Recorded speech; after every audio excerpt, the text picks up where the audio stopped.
there's something wrong with the system. Yeah. Because you can't get to be who you want, and you can't get to live the life that you want to live with the salary you get. That's just unconscionable. And it can't be right. Yeah. It can't be right. It cannot be okay that that's the country we live in. So when you think about that today for young people, I mean, in a world where people are going from being artists today and tomorrow they're going to study engineering, then they're going to get a degree, and that's what's happening in the world. Yes. Our young people get to the age of 28 without even having had access to tertiary education. Never mind having the choice between the things they want to do. So we can't continue to live in a world like that, where people are dependent on a broken system to tell them you can only be one thing in life. So that's the second part.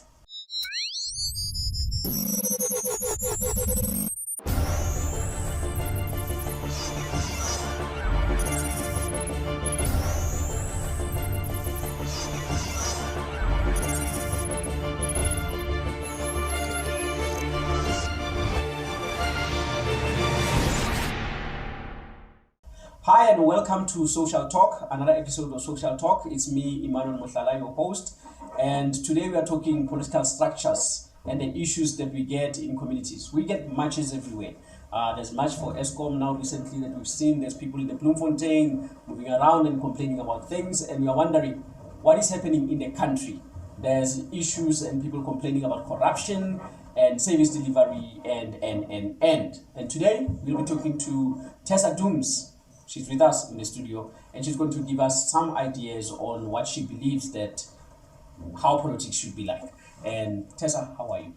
I'm well. I'm very excited to be here. Very nice. It's actually wonderful to have you here. Thank you. But now, before, can we just maybe go short left? Who is Tessa? So, Tessa is a girl from Eldorado Park. Okay. Born and raised in Eldos.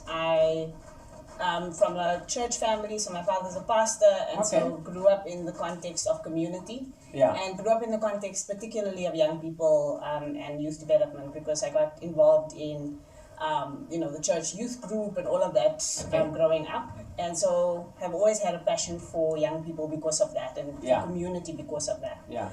But I also wanted to be a fashion designer. That was actually my real goal in life when I was growing up. I wanted to study fashion design, and my father said absolutely not. That's not going to happen.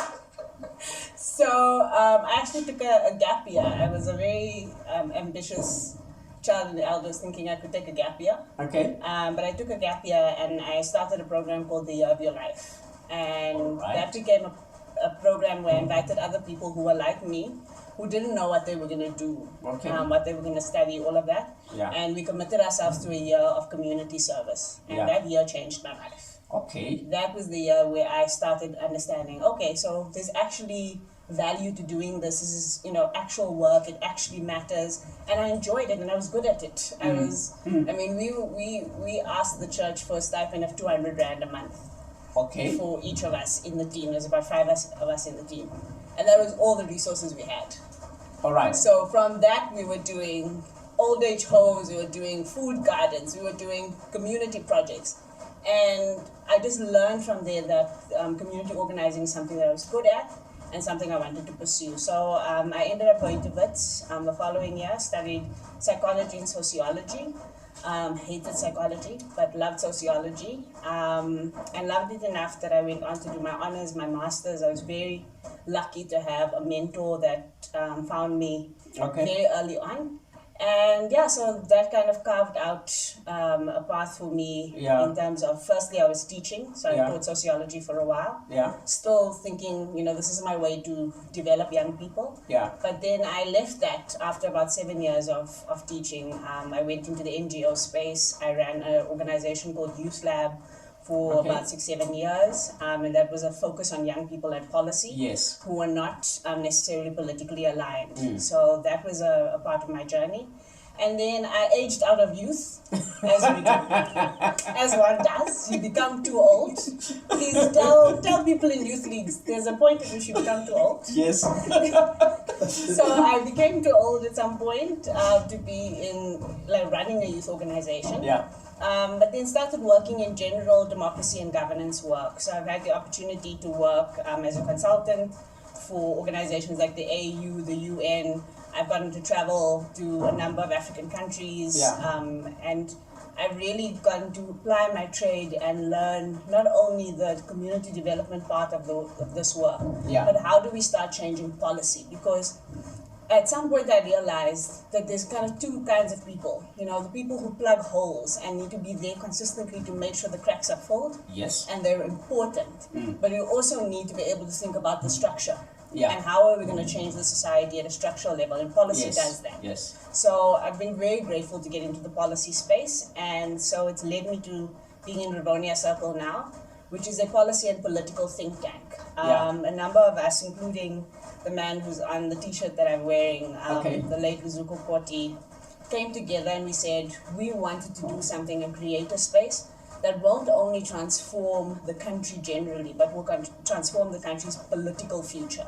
And the way we do politics, and invite South Africans back into the political space, because we know that people have just lost touch. So that's the journey. Yeah. I like that, but I also wanted to know, because I hear from having an ambition of being a, what do you call this, fashion designer, what actually sparked the new desire that says people? Because I see you now, people are the thing. But what made the turnaround? Yeah, I mean, I think people were always there, right? So growing in a household with parents like mine, my father and my mother were never actually at home because they were always in service of people. I remember when we were young, my sisters and I, got two sisters. At some point, we called a meeting with our parents and we said, guys, are you parenting us? Are you parenting this community? Because we don't have parents, right? But that was an important lesson. Like, our house there was never a time when only 5 of us lived in the house. We always had an extra person living there for a month, a year. Every Sunday there's a different person. We were joking last Christmas that it was the first Christmas we've had this past Christmas where you didn't have an additional person to the family at the Christmas table. So people, it was the first time. We actually were like, oh guys, there's not an additional person. Someone is missing.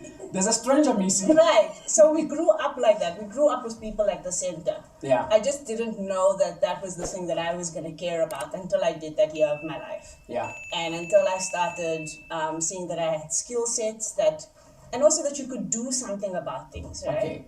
I think being in the youth group that I was in, it was nice to learn how to do programs, and it was a small group of young people that we really shepherded through like 5 years, where I saw young people go from matric to varsity in that period that I was running that youth group. So it always felt like a small impact and, you know, being someone's friend, but I didn't actually realize until we did the Year of Your Life program that you can actually be very transformative and very deliberative about bringing change to a community and change to a group of people.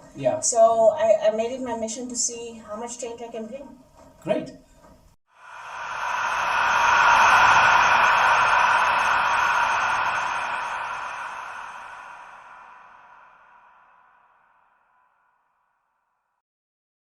Now, the next question for me is, looking at South Africa now, let's start with, what kind of South Africa do you want to live in? What's your vision? Vision, South Africa vision, I don't know what.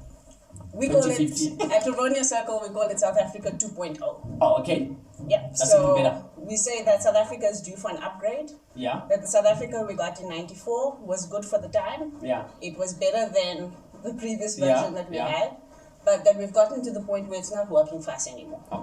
And by us, I mean for people who are not either very wealthy or very politically powerful. Those are the groups of people in this country that get a good version of the country. And even people who are middle class, right? And I know that I'm decidedly middle class, so we'll talk about that in a bit.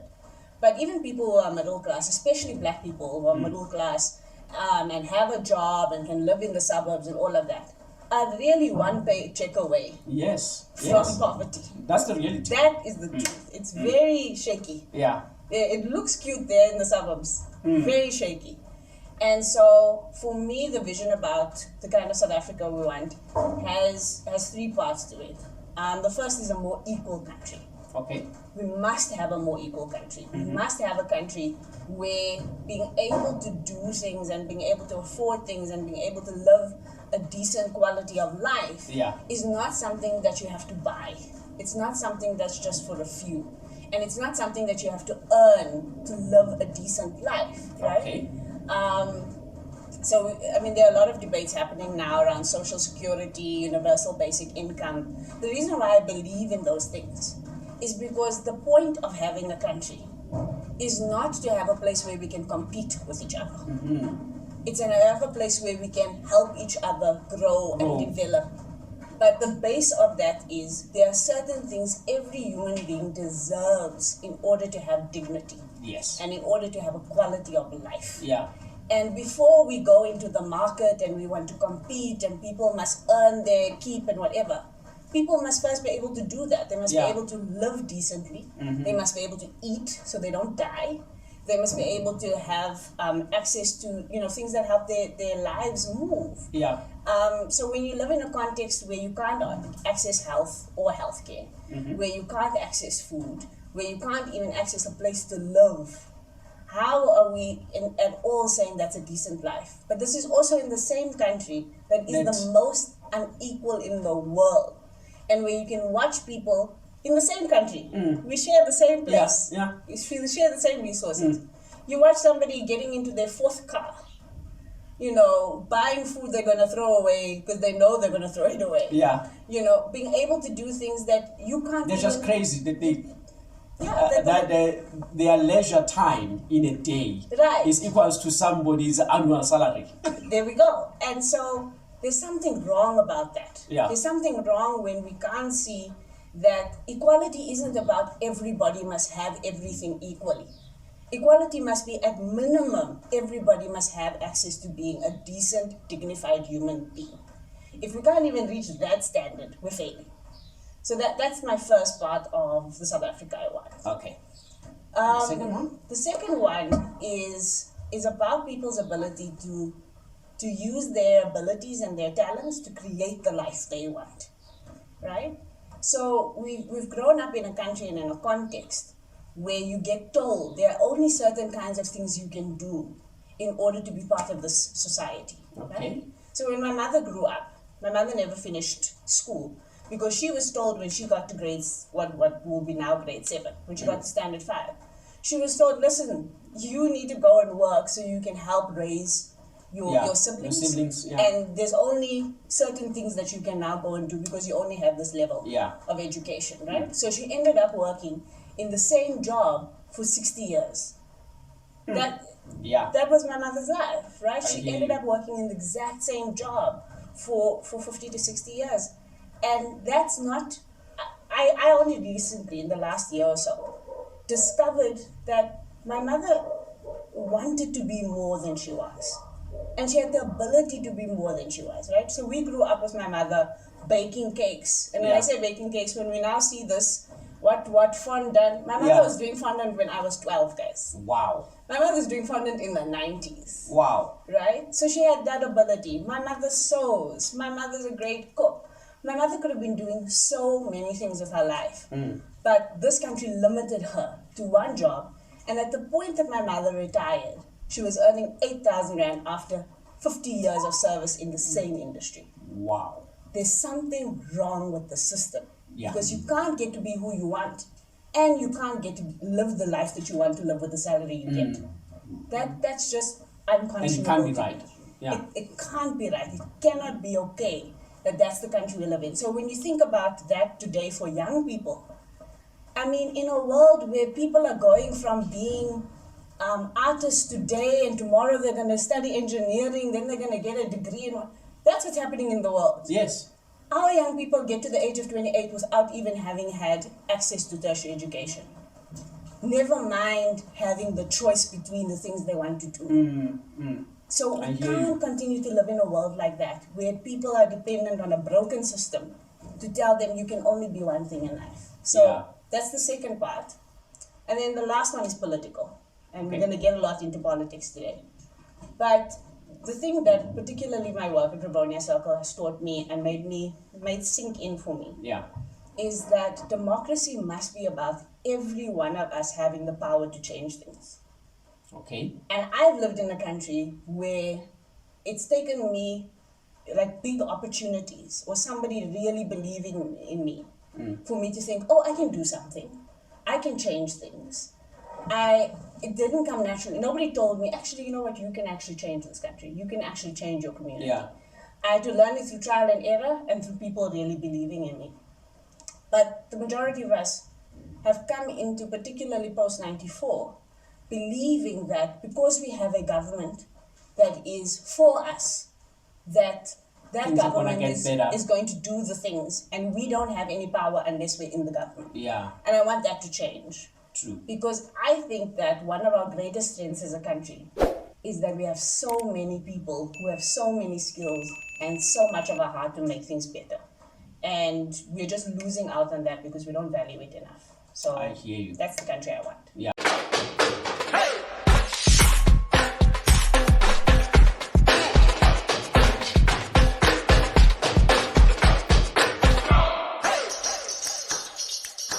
Welcome back, and as I said, we are with Tessa in the house, and if you have any comments, questions, and everything else, let's just type them on the comment section, and then I'm sure when she gets some time, she will be able to answer them. If not, we'll drag her again. She will come here and answer those questions.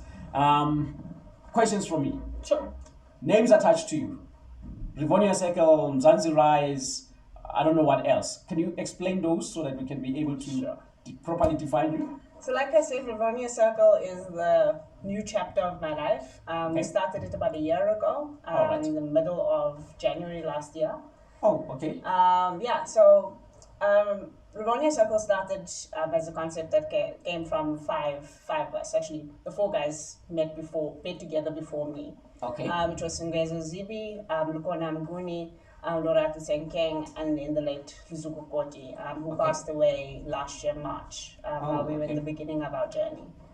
And so they roped me into this conversation that said, we need to create a platform where we can invite South Africans back into conversations about politics and into conversations about policy, but not just for the sake of talking, but for the sake of starting to come up with solutions and creating solutions. I like the idea. That's the kind of platform that... It's basically more like we're creating the new 1993 before 1994, Right. but we re-involve everyone in Codesa now to say, Absolutely. now you can rebuild it together. That's a really good analogy, Yeah. because so people call us a political think tank. I hate the word think tank. Oh, okay. Because I think what we are is more of a knowledge hub than a think tank. Okay. I think that when you hear think tank, especially around the world, when people hear think tank, they think of researchers sitting behind desks in in their offices, pondering the world, or talking to experts. And for us, yes, we want to come up with new ideas. We want to come up with new political ideas, new policy ideas. But we believe that the best ideas are actually in communities. They're actually in different communities of people. I hear you. So Rivonia Circle's work has taught me that people know what people want. Yeah. People know what people need. Yeah. And so this idea that, we need to educate masses, just nonsense, guys. Ask the people, Let's what just do you have want? respectful conversations with each other. Yeah. If you're having respectful conversations with each other, I assure you, you will find out that people know what people need. And in a country like ours, again, that is so unequal, it's actually a bad idea to have people with PhDs and master's degrees and people who've got big titles in business. And that's what we were. We very clear. We knew that that's the category of people that we were, right? And I'll speak to why that matters. But it's a bad idea for us to go and sit somewhere in our office and decide that we know what the country thinks. Yeah. And we know what the country needs. And so from our very first month, the first thing we did was we said, what is our strategy to go into communities and to engage with communities? So we started off with Twitter Spaces, and we used to run consistent Twitter Spaces, and we might do that again if we have capacity. Any of us are actually stable at one place at some time. What that means that we'll be behind the desk again. Yeah, guys, that was becoming very difficult for us to do because we weren't in the office, right? Okay. Because we then started doing a few things. One, we started doing a lot of research. Okay. And so Lukona Mguni particularly has led our research arm that has done mass surveys of over 1,000 people each, but has also done numerous focus groups. We've done focus groups in every province in the country. Oh. Sitting people down and actually talking to them for hours about what it is they think about the country and bringing that into research. But we also did programs called Democracy Builder and Political Theatre. Yes. And Democracy Builder is us going into communities and saying, let's have a conversation about what democracy means to you. Yeah. What politics means to you. And that conversation is always a rich conversation because people experience democracy. It's not an idea. Yeah. It's an experience. Yeah. And so people know what it feels like, know what they thought it should be, know what they think it should be, and we have conversations about that. But then we quickly move into solutions mode, where we start saying, what do we want to solve for? Yeah. In this community that you live in, or in this community that you're a part of, what do you want to solve for? What is the future that you want, South Africa 2.0, the picture of success? And then we get into projects. And we encourage communities to come up with projects and for 6 weeks commit to doing them. Yeah. So last year alone, we did over 30 democracy builders in 8 provinces. Yeah. And over 40 projects have come out of there and been successful. That's actually impressive, eh? Some way. That's Thank impressive. you. It takes a lot of work, I can assure you.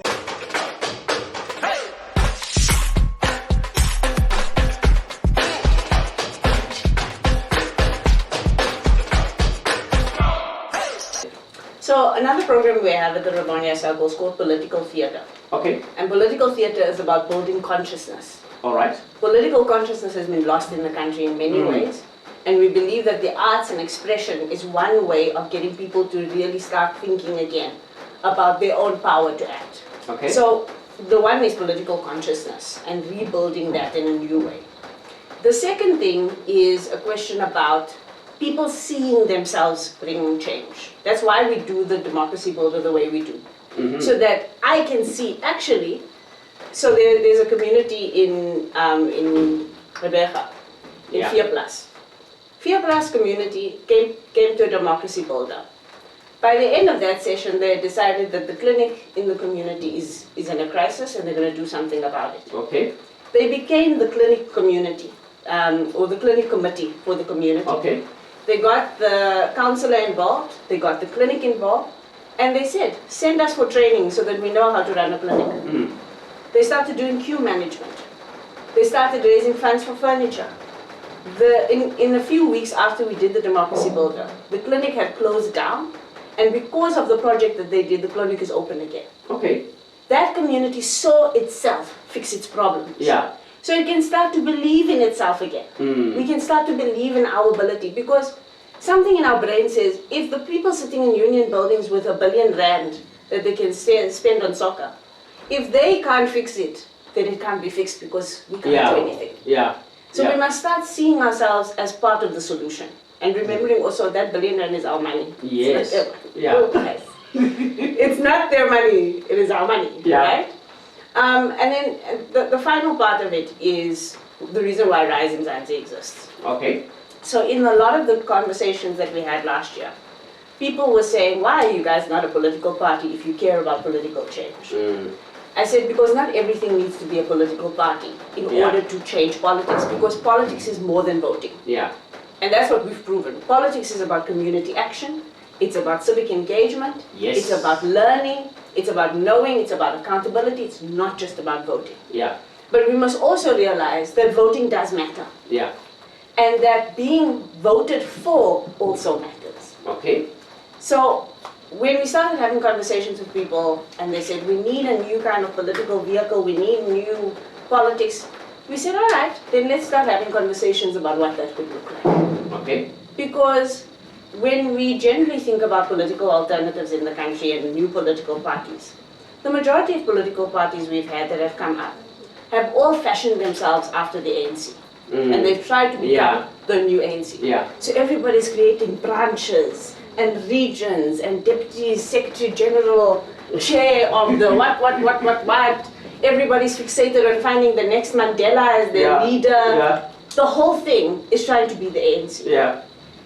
And besides the fact that the ANC has not worked as a concept post-94, trying to be the ANC or having your own mission replace the ANC is not enough. And that much we knew. And so we have encouraged the idea of a political movement that self-defines, but also a political movement that defines from community level, and I wouldn't even say up, but out. Okay. That starts with communities saying, we want to contest for state power. Okay. Because it's our state, it's our government, remember? Yeah. And so we want that. Yeah. And I also believe in that model because people have actually really stayed with the idea of politics only when it's been localized. So in 2021, we had 325 parties contest and over 1,000 independent candidates. That's not even a way. Yeah. Lots of That's a lot. That's a lot. Yeah. So every time people say, we don't have options. Nonsense. We have 300 options, in fact. Yeah. Right? But what it shows is that people are actually not interested in voting for big personalities. Yeah. They're willing to vote for the guy in their community, knowing that... The guy that they know, the guy that they can There we go. interact with, and they understand his heart. Absolutely. My father said to me in 21, he said he's not voting. And I said, no, what are you saying? Don't do that. And he said, I can't vote for people I don't know. Wow. And I said, you know what, mate? I can't even fight you on that one, right? Yeah. Because people want to vote for people that they know, they can trust, Yeah. and they can hold accountable. And I think that the idea of RISE is about really raising up a next generation of politics and people who want to engage in politics on their own terms. Yeah. Who want to take forward and build a political movement and build politics they haven't seen before. Yeah. And so it's not Rivonia Circle, because Rivonia Circle has its work. Yeah. And we must continue to do our work as Rivonia Circle. We must continue to think about new ideas. We must continue to be a space for ideation and change outside of electoral politics. But there is a need for new kinds of electoral politics, and RISE is that space. Yeah. And so we've been part of putting that into society and giving it to society to see what society does with that idea. But I hope that it will contest 2024 and it will contest many other things after that, but on the basis that communities choose for themselves who they want, what they want. Yeah. So I'll tell you a last thing about this idea of knowing somebody. Okay. So in our parliament at the moment, we've got 400 MPs.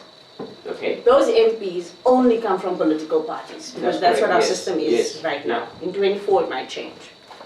But those MPs don't have to represent anyone except the party. So they don't have to represent a professional body or a community or anything. Yeah. They just have to. So when the party says you're going to vote X, you vote X. And even the president, because the president is put there by the party. That's why we've seen presidents recalled by parties without us having a say. You just wake up one morning, you've got a new president, guy. Not the president of the people, is the president of that party. Of the party. And what we don't know is that the system, the parliamentary system, actually says that every MP must actually be responsible for communities, called constituencies. Yes. So the party gets to decide how it breaks the country up and which constituency your MP serves. And government then gives money for constituency days to go and speak to your constituency and for a constituency office in their community. Now that exists now, which means there are multiple MPs for Dobsonville who are responsible for Dobsonville. Do you know any of them? No. And they like it like that. Because then they don't have to be accountable to anyone, right? And there's something wrong with that system because the person who's responsible for Dobsonville can live in Cape Town. Yeah. Yeah, because the party decides. Yeah. Right? And so there's something about that system that fundamentally is wrong. And we can change the system itself, sure, and we can say, no, you must live in your community. But we can also just, before that system change the politics. So I've said to people who want to contest for political power, I said, I'm not willing to support you unless you have a community of people you're willing to be accountable to. Yes. And you don't need the law to tell you that. Yeah. You need to have a heart for people that says, these are people I'm going to be accountable to. Yes. Yes. So it's changing political culture, not just changing the formal systems that I think will make a difference. I think it makes so much sense, honestly thinking about it. Tessa, for people who want to contact you, how do we get hold of Rivonia Circle or the other bits I'm and probably pieces? the easiest person to contact in the country. I swear. Well, I didn't want to say that, but the easiest person to contact in the country. So firstly, you can follow me on social media platforms. I'm on Twitter, Tessa_Dooms. I'm on Facebook, Tessa Dooms. You can find me. okay. The more important thing is to find the work of Rivonia Circle. And so Yes. if you press Rivonia_Circle on Okay. Twitter, you'll find us there. Rivonia Circle on Facebook. Yeah. We have Rivonia Circle on Instagram. And we have Rivonia Circle on TikTok. Okay. For the On TikTok. TikTok. We are on TikTok. We do? Now, my last question would be: am I looking at a future president? No. Not. No. Okay, because I was also wanted to know if we'll be having a Twitter president and I hope we'll be having a Twitter president. Let me tell you why as my parting shot. Okay. Firstly, I told you I graduated out of youth. Né? Yeah. 40 million South Africans are under the age of 40. I'm about to pass 40. Yeah. Right? And a country where 40 million out of 60 million are under the age of 40, Yeah. we deserve young leaders. I believe so. And so I want to support the creation of a young president. That's what I want. On my bucket list, Yeah. before I die, I want to vote for a 25-year-old to be president of this Wow. country. Yes. That's what I want. Count me in. So no, I'm not going to be president, but we're going to make one. Oh, okay. That's it. That's Tessa Dooms joining us today for a political talk. I'm sure we'll have it next time because there's a lot that I wanted to get through. And from us, Naki Emmanuel Muthala, and this is Social Talk. Bye.